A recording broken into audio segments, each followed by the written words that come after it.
This channel does not promote any violent, harmful, or illegal activities. All content provided by this channel is meant for an educational purpose only. Top quality और consistent performance के लिए सिर्फ silver pump नाम याद रखना।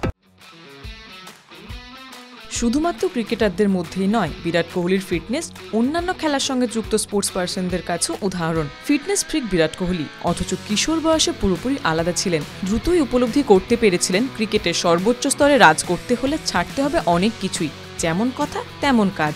অনেক পছন্দের খাবার ছেড়েছেন, শুধু তাই নয়, ফিটনেস ট্রেনিং, স্লিপিং প্যাটার্ন সব কিছুই বদলে ফেলেছেন। ভারতীয় ক্রিকেটারদের মধ্যে ফিটনেসের দিক থেকে সবচেয়ে এগিয়ে বিরাট কোহলি। ৩৬ বছরও তার রানিং বিটুইন দ্য উইকেট, দুর্দান্ত ফিল্ডিং সকলকে চমকে দেয়।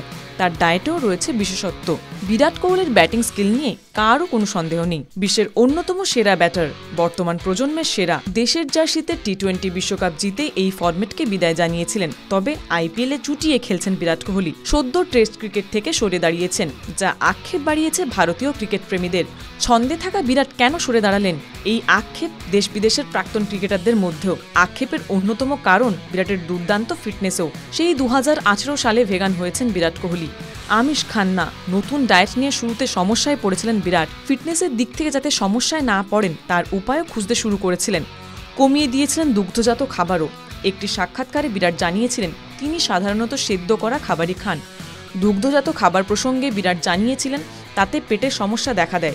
সুতরাং গরু কিংবা মোষের দুধ পান করাও বন্ধ করেন বিরাট। পরিবর্তে বাদাম দুধ খাওয়া শুরু করেন। আমন্ড মিল্কে স্বাস্থ্যকর ফ্যাট বেশি থাকলেও ক্যালোরি কম থাকে, তার ফিটনেসের জন্য যা কার্যকর ভূমিকা নেয়।